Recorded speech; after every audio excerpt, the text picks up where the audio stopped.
Fala pessoal, tudo bem com vocês? Hoje nós estamos aqui em mais um podcast recebendo um convidado especial, pastor Digo Caragulian, da Igreja Ponte.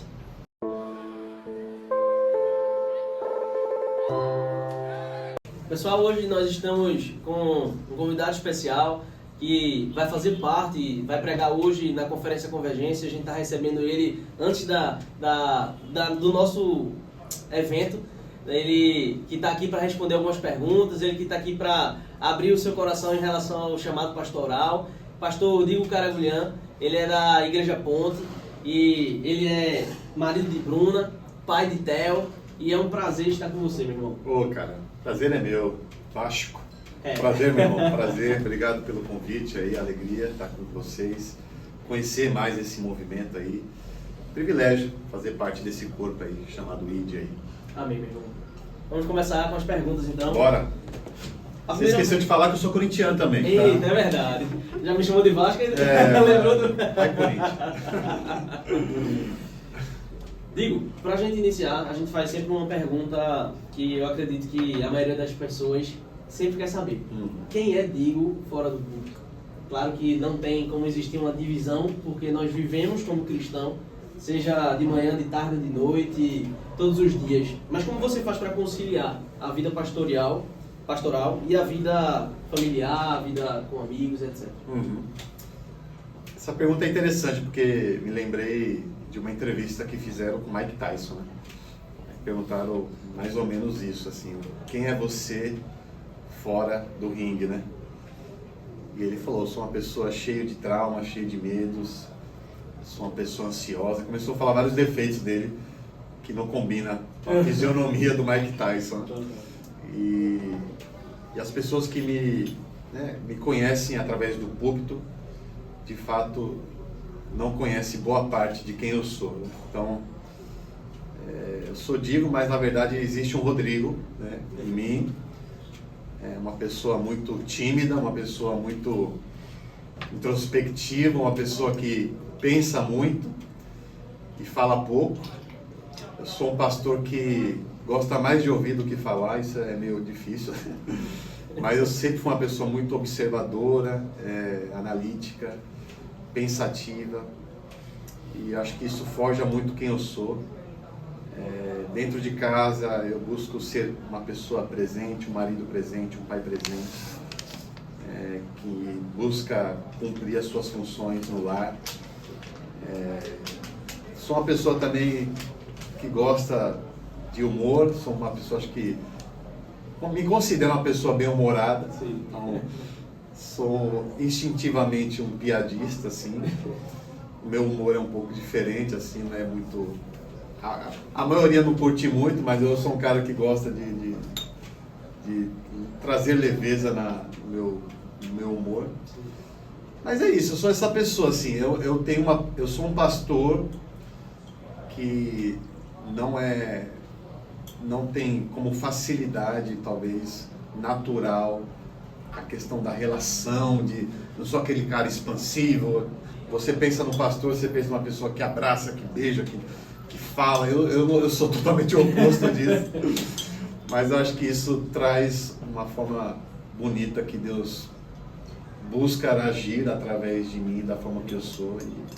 E hoje me aceito mais ser esse Digo / Rodrigo. Enfim, não sei se eu viajei muito, mas... Não, perfeito, meu irmão. E é engraçado que semana retrasada eu fui fazer o podcast também. E aí em um dos momentos eu disse que eu sou levemente tímido também. E aí ele estava gravando, né, Pedro? E ele ficou...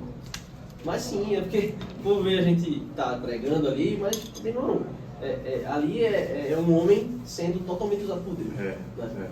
Eu acredito que todos devam pensar dessa forma. E ele faz, né? Ele faz. Todo mundo da minha família de São Paulo me vê pregando de longe e fala, meu Deus, quem é esse cara aí que eu não conheço? Sempre foi calado, nunca gostou de falar. Sempre foi aquele cara que nunca participou das coisas, nunca quis ir pra frente falar. E agora está pregando. De fato, Deus faz umas coisas bem loucas aí, improváveis. É verdade. Aproveitando já o ensejo sobre essa questão do pastoral, como você percebeu o seu chamado pastoral? Então, eu até vou falar um pouquinho sobre isso hoje, assim, não sobre o meu chamado, mas sobre a minha vida de igreja. Eu nasci no berço evangélico, eu sempre fui uma pessoa envolvida na igreja. A igreja sempre fez parte da minha vida, da minha rotina. E sempre foi algo que eu mais gostava de estar e fazer, né? Igreja. Então, os meus melhores amigos surgiram na igreja. Os meus melhores ciclos de amizade são da igreja, foi da igreja. Então a igreja sempre foi algo muito latente em mim, né? Meus pais, né, sempre muito envolvidos. Meu pai era ministro de louvor, o pai do meu pai, meu avô, pastor, meu tio pastor, meu primo pastor, todo mundo muito entranhado nisso. Embora eu estivesse muito dentro do ambiente eclesiástico, eu nunca me via como alguém que fosse viver nesse ambiente. Profissionalmente, boto umas aspas assim, sim. Porque é meu ganha-pão também, é o que me ajuda a alimentar a minha casa. Mas eu tive muita crise de identidade na minha juventude, assim, chegando perto da faculdade. Eu lembro que quando eu cheguei aqui em Recife, em 2005, cheguei no 3º ano, todo mundo na minha sala sabia o que queria fazer no vestibular, menos eu. Eu senti um choque cultural muito forte, assim. O pessoal daqui é muito mais focado nisso. São Paulo, a galera mais relaxada, assim, nesse aspecto. E quando eu me mudei para cá, vi as pessoas já determinadas, assim, vou fazer isso no vestibular. E eu não sabia, não fazia ideia. Eu tive que fazer teste vocacional para entender e tal. Eu lembro que eu tentei numa faculdade design, numa outra eu tentei ciência da computação e me formei em fisioterapia. Ou seja, bem nada a ver. Mas assim, eu sabia que não era isso, não consegui me identificar, eu terminei a faculdade. Só que quando eu casei, caiu essa escama nos meus olhos, assim, de tipo, um mês depois que eu casei, Deus mostrou pra mim algo muito forte, assim, um chamado, que eu diria que foi irresistível, assim, de que era isso, sempre foi isso.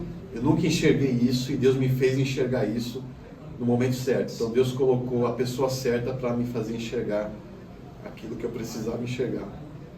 E a partir daí, a minha vida foi se recalculando, assim, né? E conheci Gui através do Plano B, o Ministério de Jovens que tinha na época e ainda existe. Comecei a me envolver mais, Deus começou a forjar isso mais em mim. Eu achava que eu queria viver de música, né, na igreja, eu comecei a me aprimorar nisso, mas Deus mudou totalmente para, de fato, ir para o caminho pastoral.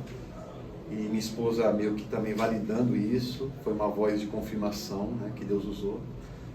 E foi dessa forma, assim, não foi programado, foi totalmente inesperado, e graças a Deus que eu obedeci, né? Hoje eu me vejo dessa forma e entendo que eu devo ser isso, assim. E eu acho interessante porque é realmente dessa forma, cai as escamas dos olhos, né? E aí eu vejo muito que Deus, ele vai fazendo como se fosse, na minha visão, né? É como se fosse um quadro, e quando você liga as coisas, você, cara, tava na minha frente e eu nunca vi. É doido, né? Isso aí. É doido. Mas acho que Deus faz isso mesmo, assim. Agora eu entendo, era isso, sempre foi isso, eu sempre me entendi nisso, mas eu não enxergava isso, né? Então acho que é isso, no momento certo Deus isso, nos ajuda a enxergar. A palavra vai dizer isso, existe um tempo certo para cada propósito, né? Exato. Digo, em relação a ponte, vamos falar um pouco sobre não só o seu chamado pastoral, mas como você vem exercendo isso dentro da igreja. Né? A ponte, por mais que ela seja uma igreja muito plural, as pessoas que estão fora, elas conseguem enxergar uma igreja muito jovial, né? Com uma pegada urbana, né? Vocês fazem muitas ações, né, nas ruas. E aí eu queria entender, na sua visão, como você acha que essa forma de fazer igreja, não só para dentro, mas muito para fora, ela é necessária para esse tempo? A ponte, ela tem isso como missão, que na verdade eu acho que deveria ser a missão de toda a igreja, né? Então, eu acho que a igreja, a instituição, ela deve ser uma ferramenta que nos ajuda a ser igreja fora dela. Então, assim, ser igreja é para ser principalmente fora da igreja, das 4 paredes, né? Então, a gente entende que nós somos uma igreja com a cidade, né? Uma coisa que eu gosto muito de falar é que existe uma igreja na cidade, para a cidade e com a cidade. Então, a igreja na cidade é uma igreja no qual ela é um fim em si mesma, tudo voltado para dentro, toda a agenda, toda a atividade, todos os movimentos são para dentro, desconectado com o de fora. Então, se a igreja fechar, o bairro ou nem vai perceber ou vai celebrar, porque é um barulho a menos, né? É verdade. Então, a igreja para a cidade é uma igreja meio termo, assim, é uma igreja muito parecida com a primeira, mas que tem ações pontuais para fora. Então, coisas muito marcadas na agenda e nada muito rotineiro na vida da igreja, né? Sim. A igreja com a cidade é a igreja que a gente busca ser, né? É uma igreja conectada com a cidade, uma igreja atenta às demandas da cidade, uma igreja que não apenas tem algo a dizer para a cidade, mas que precisa ouvir a cidade, uma igreja que de fato se prepara para ser sal e luz para a cidade, com a cidade, né? Então, a gente entende que ser igreja é um ajuntamento dominical, mas que reverbera durante a semana. Então, a Ponte, ela busca ser esse movimento, principalmente, né, de segunda a sexta, às vezes sábado, né? Mas assim, a gente busca servir a cidade com aquilo que a gente tem a oferecer como igreja, né? Então, eu acho que toda igreja deveria buscar ser isso, né? Ao invés de focar apenas no domingo, mas o que a gente faz nesse espaço entre um domingo e outro, né? Então, a Ponte, ela tem isso como missão, de ser uma igreja com a cidade, que busca dialogar, que busca enxergar nas feridas. A gente vê muito essa passagem, né, na Bíblia, onde se as pessoas não conseguem acessar Jesus dentro do templo, esse mesmo Jesus sai do templo e vai até as pessoas, né? Então a gente precisa ser Jesus acessando as pessoas até a calçada, né? Então, geralmente se fala, né, o que a gente precisa fazer aqui dentro para que as pessoas lá fora possam vir aqui? Isso é uma pergunta importante, mas também a gente precisa entender como nós iremos até eles, né? Então, não é só eles virem até nós, mas nós iremos até eles. E a gente precisa ser uma igreja que vai até as pessoas, e não espera elas virem até nós. Perfeito. E é o que a gente estava falando, né? Antes de iniciar aqui, a questão de ir para a rua, né? A gente tem falado, né? E não foi só com a gente. Quando a gente sentou para conversar com outras igrejas, todos já tinham recebido um direcionamento de Deus para isso. Uhum. Assim como diz a carta em Apocalipse 3, quem tem ouvidos ouça, né? O Espírito diz às igrejas. Então, assim, é um Espírito só falando para as igrejas. Uhum. Mas é importante estar sensível a escutar o que ele quer, né? Exato. E aí, que maravilha, meu irmão, saber disso. Que vocês se preocupam com fora, né? Porque a gente vê muitas igrejas que estão cheias de agenda para dentro, né? Mas é muito importante buscar esses cativos, né? Não só esperar, né? É realmente praticar o líder, né? Exato. E pregar a toda a criatura. Exatamente. Estava até vindo para cá ouvindo um teólogo que eu gosto muito, que é o Michael Goggins, né? Que tive até o privilégio de aprender com ele. E ele fala muito sobre isso, né? Sobre essa cronologia da Bíblia, né? Sobre a história do povo de Israel, né? No início, no Antigo Testamento, a ideia, o plano era as pessoas irem até Israel, né? Para acessar esse Deus. Sim. Mas com a vinda de Cristo, né? A gente entende que partindo de Jerusalém até os confins, né? Então, assim, a gente precisa entender que ser igreja não é ser uma fatia de uma terra santa, onde as pessoas precisam ir até ela. Não. Essa terra santa, ela se encarnou e através de nós vamos até essas pessoas, né? Para ser uma porção dessa santidade naqueles que ainda não enxergam, né? Aquilo que precisam enxergar, né? Então, assim, da mesma forma como esse Jesus veio até nós, nós precisamos ser Jesus para ir até essas pessoas, né? Então, essa é a missão da igreja, né? Então, o avivamento, não importa ter avivamento dentro, se a gente não vive ele para fora, né? Então, se a gente vive dentro e não para fora, então eu creio que o que a gente vive para dentro é mais uma emoção do que uma ação do Espírito Santo. Porque é isso. A gente falou sobre isso na última pregação, na conferência, que foi lá em Efésios, como eu falei, lá em Efésios capítulo 4. Aquela primeira perícope ele vai trazer 7 pontos, né? Um só batismo, um só Espírito, um só... Enfim, e aí a gente trouxe isso para mostrar que aquilo não vai estar só dentro da sua igreja, o corpo não está dentro da sua igreja, o corpo ele é formado pelas igrejas. E a ideia da pregação foi justamente essa, abrir os olhos para dizer, tá, o corpo não está dentro da minha igreja, está em vários locais. E aí a gente trouxe algumas igrejas, né, como exemplo. Então a gente vai ver ali, a Recon tem uma veia muito evangelista, tem o concílio, isso é uma forma de alcançar as pessoas.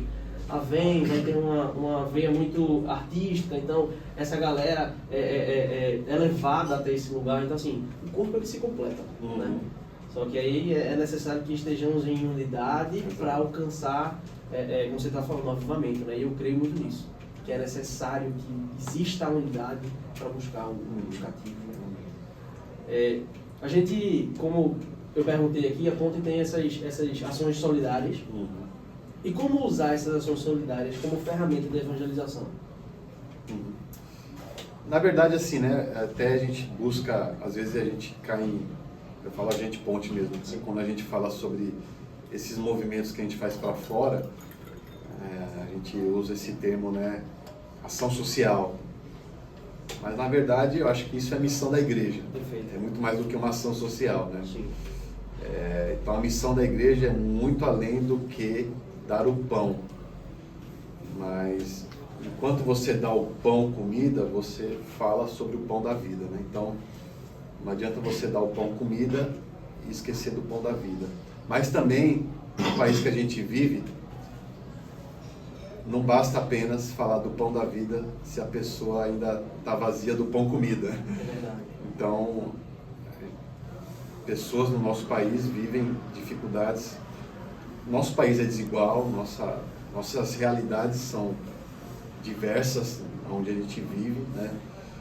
Então, a gente precisa entender que o corpo também faz parte do espiritual, né? O espiritual não é apenas algo dentro, mas que envolve o nosso corpo, né? Então a gente vê passagens na Bíblia, aquilo que afeta o corpo também afeta a nossa alma, né?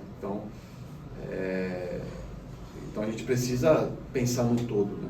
Então, tudo que a gente faz, seja ajudando as crianças e adolescentes das comunidades carentes, ajudá-las a sonhar um bom sonho, preparar elas para um curso de capacitação, e inserir elas no esporte, em várias formas para onde ela possa desenvolver, crescer, como pessoa, viver uma dignidade, né, num mundo onde traz muita indignidade para as pessoas. Então, a igreja precisa ser um olhar de humanidade para aqueles que não são vistos, né? Então, Jesus fez isso. Jesus deu humanidade para um pescador. Jesus deu humanidade para um cobrador de imposto. Então, ele chamou essa pessoa e falou: quero que você seja parte do meu reino aqui. Então, nós precisamos também ser esse movimento, né? De olhar nos olhos das pessoas, olhar de uma forma no qual elas não são vistas, né? Ajudá-las no que elas precisam, mas também não abrir mão do pão da vida. Então, assim, tudo faz parte desse pacote. Então, o que a gente faz durante a semana é ver naquilo que elas não têm, que elas merecem ter, mas não abrindo mão daquilo que é essencial, que é a palavra de Deus. Então, a gente sempre tenta transparecer Jesus em tudo que a gente faz. Então, a gente chama sobre ser missional, uma igreja missional. Então, a gente usou esse termo missionários para ser alguém que sai do país para falar de Jesus. Sim, isso também mas nós precisamos ser missionários no bairro que a gente mora, na cidade que a gente mora. Então, a igreja precisa ser missionária, porque isso faz parte da sua essência identitária como igreja.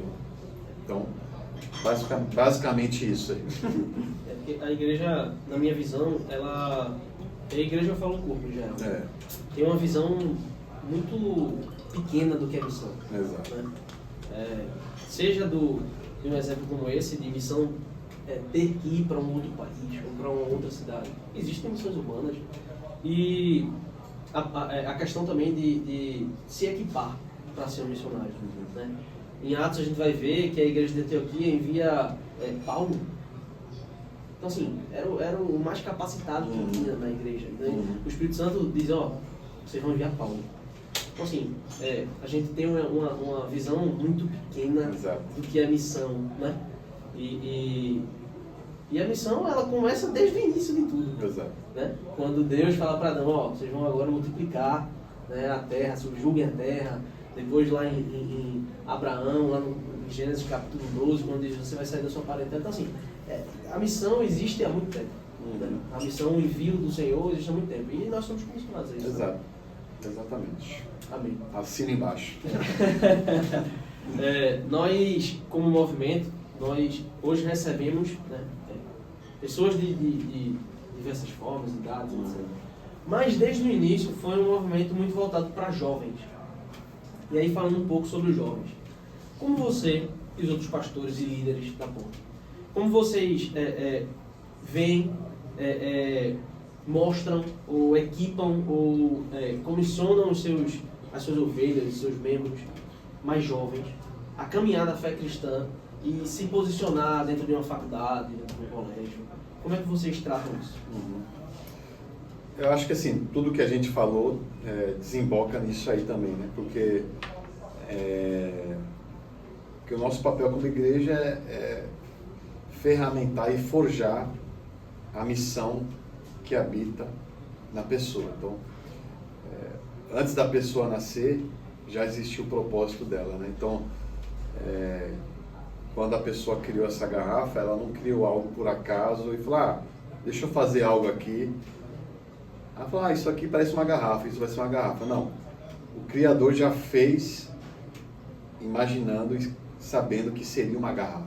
Então, da mesma forma, Deus em nos criar. Então, antes de Deus criar a criatura, já existia o propósito dela, né? Então eu creio, nós cremos que cada um já nasce com um propósito, assim, né? Com uma missão. E eu acho que o grande papel da igreja é forjar essa missão e revelar essa missão que habita na pessoa, no qual ela não enxerga. Então, eu acho, tenho essa convicção, na verdade, de que a igreja é uma grande fábrica de missão. Sim. Onde as pessoas, nesse ajuntamento, nessa comunidade, nesse culto comunitário, nessa grande mesa no qual Jesus está nela, as pessoas descobrem aquilo que elas precisam ser, né? Então, e é isso que a gente busca ser como igreja, porque existe uma domesticação onde as pessoas vão para a igreja em busca de atender os seus desejos pessoais. A igreja virou um grande encontro onde as pessoas clamam para terem as suas demandas atendidas, né? Então, seja uma cura, seja uma porta de emprego, seja uma pessoa, um varão, uma varoa. Então, assim, Deus oferece tudo isso, mas não é para isso que a igreja existe, né? A igreja, ela é uma ferramenta que forja a nossa missão, o nosso propósito, né? Então, tudo que a gente faz, série de pregação, todos os movimentos, é sempre evidenciando, olha, a sua missão não é servir na igreja. A sua missão, o seu serviço na igreja deve ajudar para você entender o seu serviço fora. Então, a gente sempre busca trazer essa reflexão, né? Qual é o Jesus que a sua escola, que a sua faculdade, que o seu trabalho precisa ter através de você, né? Então, sempre movimentar, instigar isso na pessoa, né? De tipo, entenda que você precisa ser aquilo que Deus sonha em você ser, aonde você estiver. Então, a gente vive num mundo pós-moderno, né? Onde as pessoas não acreditam mais em metanarrativas, né? Elas acreditam em mini-narrativas. Então, as pessoas hoje têm uma dificuldade de acreditar em verdades absolutas. Tipo, cristianismo é uma verdade absoluta. Então, as pessoas estão com dificuldade de acreditar num pacote fechado. Então, o que as pessoas estão fazendo? Pegando fatias de verdades e criando a sua própria verdade. Então, elas pegam a Bíblia e falam, isso aqui me apetece, isso aqui não. E cada um vai criando a sua espiritualidade individual e acha que está certo. Não. E eu acho que muitas vezes a igreja, sem perceber, tem alimentado esse tipo de atitude. Pega aquilo que apetece e põe por debaixo do tapete aquilo que incomoda.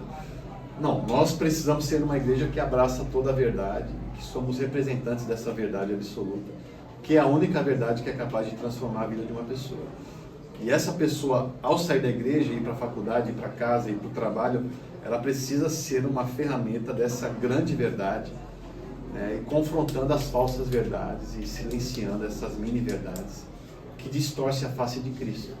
Então, essa é a nossa função, em capacitar esses jovens para serem representantes dessa grande verdade que é Jesus.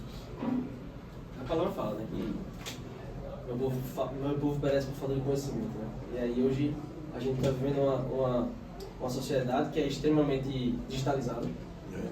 Tudo é digital hoje. Então, assim, qualquer texto, né, sem o contexto é pretexto para falar.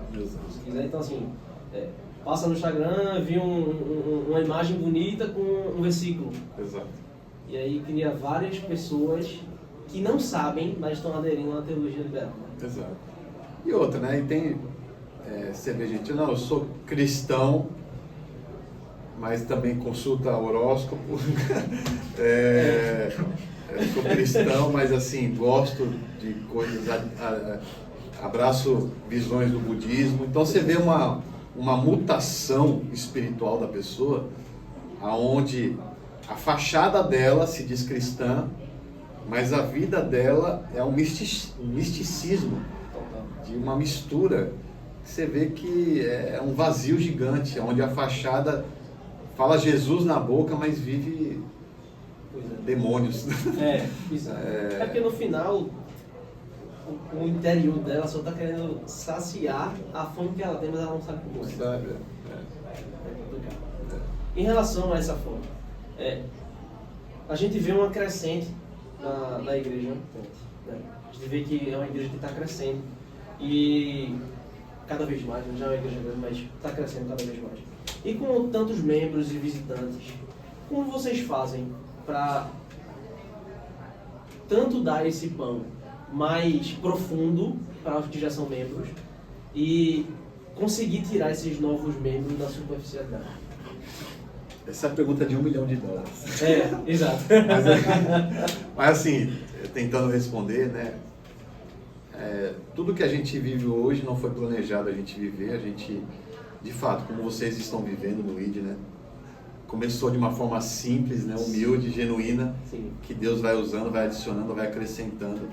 Aí, como diz muito bem o tio do Homem-Aranha, né? Grandes poderes, grandes responsabilidades. Então a gente tem essa carga aí, né, de responsabilidade, mas com muita alegria, assim. A ponte, ela, né, tem crescido, né, em números, com a graça de Deus, mas isso também não quer dizer muita coisa. A quantidade não diz sobre a qualidade, né? A raiz. Mas a gente busca sempre, né, ter como foco e trilhos, né, a seriedade naquilo que a gente crê, né? Então, muita gente entra de diversas formas, com várias lentes, né, com várias formas de ver o mundo, né? Sim. Mas a gente nunca abre mão daquilo que é crucial e essencial na nossa fé, né? Então, a ponte, ela tem uma fama, para quem não conhece a ponte, de ser uma igreja oba-oba, de ser uma igreja pode tudo, a igreja da parede preta, né?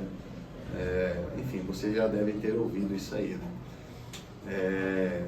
Mas, enfim, a gente tem uma seriedade, todo mundo que é membro passa por um curso de membros, né, para mostrar a nossa visão, mostrar sobre coisas que não negociamos. Então, não somos uma igreja que relativiza pecado é pecado. tem certos pecados que a galera quer, não, mas naquela época, não, pecado é pecado, entendeu? E a gente não negocia isso, a gente crê no venha como estás, mas não para permanecer como estás, para ser aquilo que Deus quer que você seja, e para ser aquilo que Deus quer que você seja, é preciso abrir mão de certas coisas que você tem sido. Então, eu sou pastor, mas tem coisas que eu preciso lutar diariamente. Porque se eu obedecer desejos meus, eu deixo de ser o que Deus quer que eu seja. Então, a luta é constante, os espinhos na carne são constantes. Então, a gente sempre apresenta a Bíblia como nosso manual de fé, de verdade, nosso norte, a nossa bússola. A gente não negocia, a gente não relativiza, e nós somos uma igreja que sempre busca falar, somos uma igreja reformada, não por ser a reformada a melhor visão, mas porque nós temos bases, nós temos raízes, não somos independentes, somos cuidados, somos amparados, né? Então, por isso que a gente sempre busca ter esse caminho de membresia, porque muita gente chegando, muita gente se empolgando para querer participar, mas a gente entende que essa pessoa precisa saber quem nós somos de fato, para ela ver que não é desse jeito, entrou, chegou, serviu, não. Ela precisa concordar, se submeter, estar disposta a obedecer. Então a gente tem esse curso de membros aí, porque para nivelar, para lapidar, para balizar, né? E para que a gente não perca a visão, não perca o rumo. Perfeito. A gente sabe que é uma construção, né? É um processo, né? A vida com Deus, né? A gente vai conhecendo o Senhor cada dia mais, né? E aí quando as pessoas se convertem, ela já quer trabalhar, já quer voltar a sua vida. E aí realmente é complicado, né? Porque precisa existir um filtro, precisa, né? E eu estava inclusive ontem almoçando com um irmão do caminhado, um amigo, eu, Caio e ele é Lipe, ele é líder da juventude da Record. E aí a gente estava falando sobre isso, sabe? Em certo momento a gente chegou no assunto de que a sociedade hoje vive uma era muito imediatista, né? Então se converteu, já quer ir servir, e aí acabou de se converter, está substituindo vícios e hábitos por serviço na igreja, né? E acaba gerando uma cultura de ativismo ministerial, né? Eu acredito que todas as igrejas devem estar passando por isso, essa questão de ativismo ministerial, seja para os novos convertidos ou para o que é mais experimentado na fé, né? E como a Ponte tem lutado contra o ativismo ministerial? Por ser uma igreja grande, exige muitas demandas, né? Muitos voluntários, né?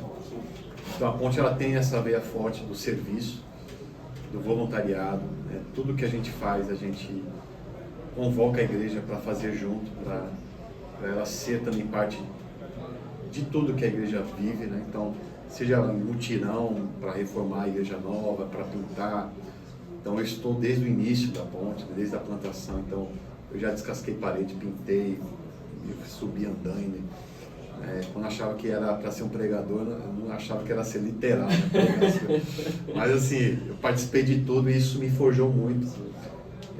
E a Ponte tem essa cultura do voluntariado, assim, de servir, de arregaçar as mangas. Isso é muito bonito, mas também pode se tornar algo preocupante.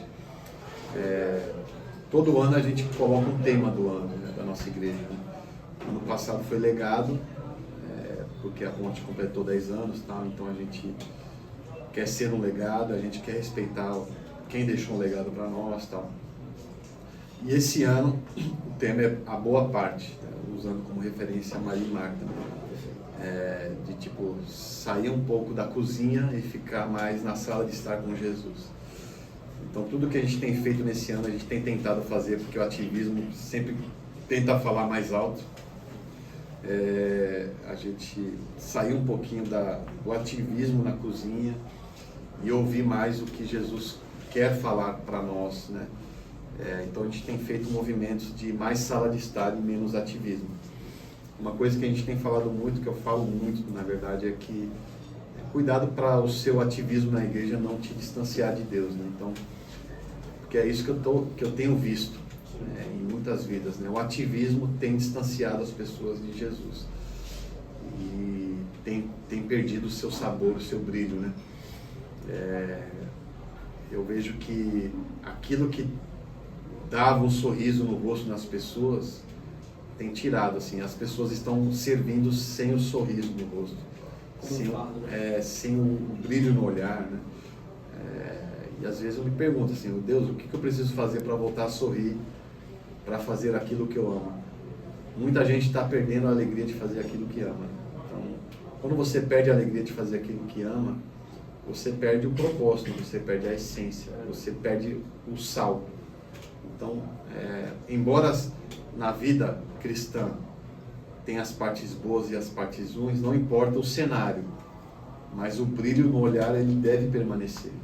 Então, a gente, cuidado, né, para o líder, né, para o pastor, não ser uma ferramenta que tire esse brilho no olhar da sua ovelha, porque esse é o primeiro passo de um distanciamento.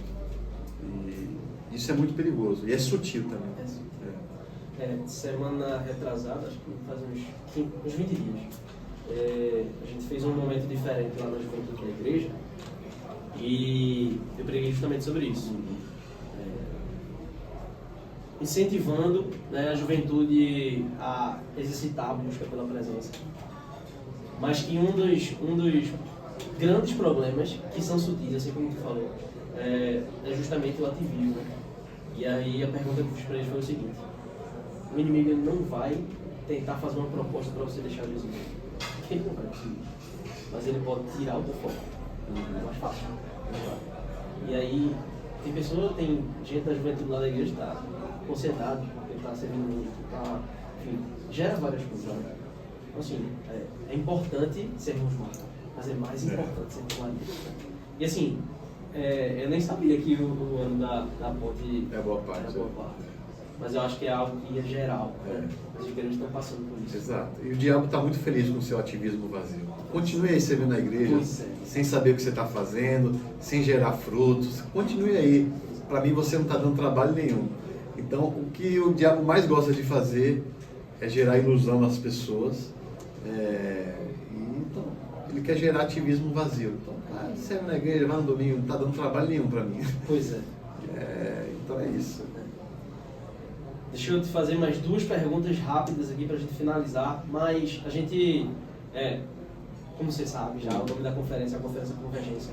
Então a gente está vendo, a gente crê, a gente acredita que fomos levantados também para ajudar nesse movimento crescente que é de convergência. A gente vê que várias igrejas estão aderindo, claro que ainda não todas, mas várias igrejas estão aderindo a esse mover de convergência, quebrando as barreiras denominacionais, doutrinas e etc., para levantar só uma bandeira, a bandeira de Jesus Cristo. Claro que observando e aceitando as diversidades de cada um, né? Mas como é que você vê e como é que a ponte se posiciona num movimento de convergência? Movimento de convergência. Eu acho que assim, eu acho que a convergência, né, tem uma frase, né, que foi atribuída a Agostinho, mas na verdade dizem que foi um teólogo luterano, né, Hubertus Meldenius, coisa assim. Mas que ele fala, né, nas coisas essenciais à unidade, nas não essenciais à liberdade, mas em todas o amor ou a caridade. Depende da versão da frase. Sim. Se estamos juntos, é porque temos algo em comum. E esse algo em comum é essencial para nós, que é Jesus. Mas tem outras coisas que podemos discordar. Mas nessas coisas, elas são não essenciais. Porque temos liberdades. Liberdade para pensar diferente. Então você é vascaíno ou não? Não, sou tricolor. Pior ainda. Você é tricolor, eu sou corintiano, a gente pensa diferente. Então a política se tornou algo essencial para muita gente. Mas, na verdade, política, visões políticas e outras coisas devem ser coisas não essenciais, no qual temos liberdade de pensar diferente e de discordar. Então, se tem uma pessoa que vota A, que vota B, que torce para A, que torce para B, mas está junta no mesmo ambiente, é porque temos algo em comum que é essencial, que é Jesus. Então, Jesus, ele deve ser a principal ferramenta de convergência, apesar das divergências. Entendeu? Então, assim, o que está acontecendo hoje? Aquilo que é não essencial se tornou essencial. E aquilo que deve ser essencial se tornou não essencial. Então, em vez de falar que eu sou cristão de Cristo, não, eu sou cristão de direita, eu sou cristão de esquerda, eu sou cristão que pensa A, B, C, C. Então, se você pensa A, B ou C, venha para cá. Se você é Y, Z, W, venha para cá. Então, as afinidades se tornou prioritárias, né? Sim. E não o essencial. Então, a igreja de Cristo, a verdadeira igreja de Cristo, precisa aprender e ser, e se lembrar de que Jesus, ele criou uma mesa onde tinha um cobrador de imposto, um pescador, até mesmo um traidor. Então, pessoas divergentes, mas existia algo que convergia. Jesus. Então, se Jesus está na mesa, não importa em quem você votou, meu querido, nem quero saber. Eu posso até saber, mas isso não vai ser essencial para sentar com você. Eu estou aqui nessa mesa sem saber em quem você votou, sem saber. Estou sabendo agora que você é tricolor, vou orar por você.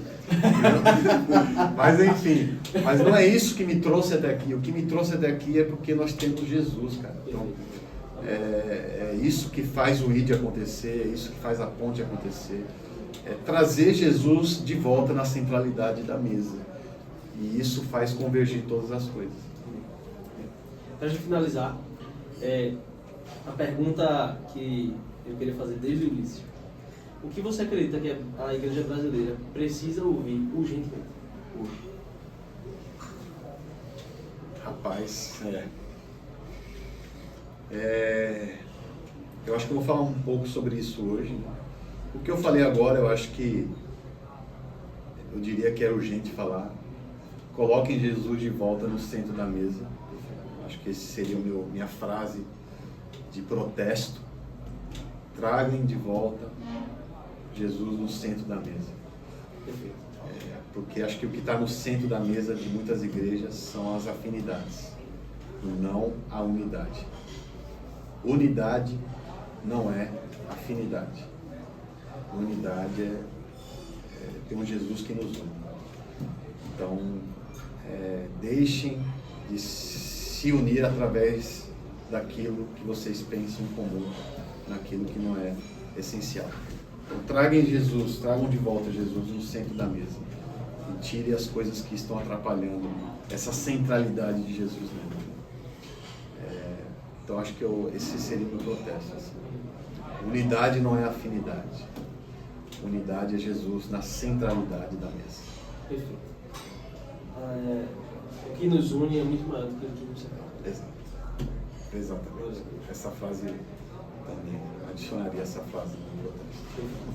Digo, muito obrigado por ter aceitado esse momento conosco, por ter aceitado estar com a gente na conferência Convergência, que Deus já ministrou tanto ao coração de várias pessoas, e eu tenho certeza que Deus vai te usar hoje para ministrar o coração das pessoas. Amém, meu irmão. Deus abençoe vocês aí. Valeu. Tamo junto. E aqui a gente encerra mais um Movecast com o pastor Diego Caraguliano. E eu quero convidar você a nos seguir no Instagram, @omovimentoide, com 2E no final, para ficar ligado com os vários podcasts que já existem nas nossas redes sociais e os próximos que iam de vir.